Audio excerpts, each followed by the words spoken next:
Hi, everybody, welcome back.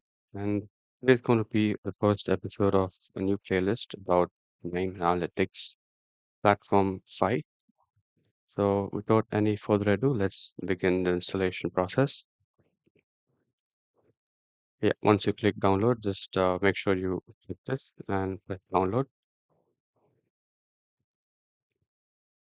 And since I'm on Windows OS, I would select the installer package instead of the archive package. Yeah, and once it starts downloading, just double click on it to open it. Since I've already installed the downloaded this installer, I'll just go ahead and make sure you leave everything on default and make sure all these checkboxes are checked. And this size, don't change anything because it's the default allocated storage size for the software. And install. And just a quick information about the software. It basically helps you uh, do basic EDA and advanced EDA for any data set or a CSV file that you have. You can also do image processing, which is really interesting. And it can take huge chunks of data and process it within fraction of seconds, which is really helpful.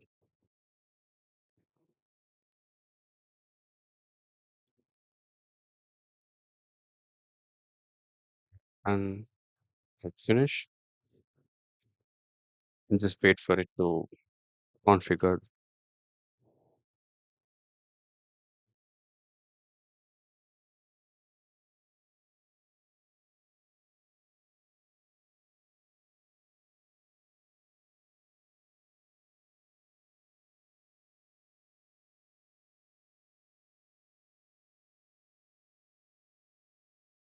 Just I would recommend you to keep it. No, it doesn't really make a difference, but yes.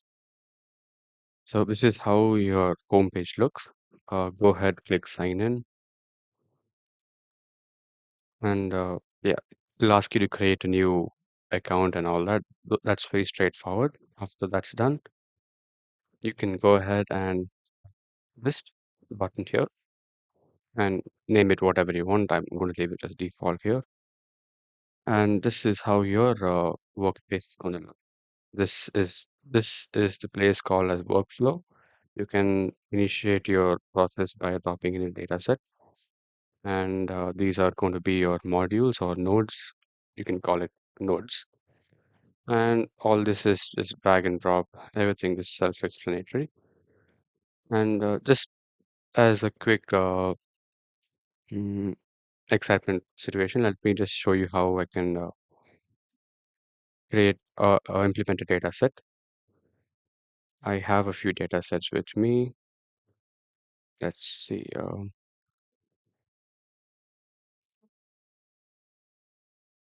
Just drag and drop. It's a double click. You'll be able to see all the contents of my data set. So that's it for this episode. The next episode, we'll be talking about how you can read data set and implement few column changes or row changes to the data set. Thank you.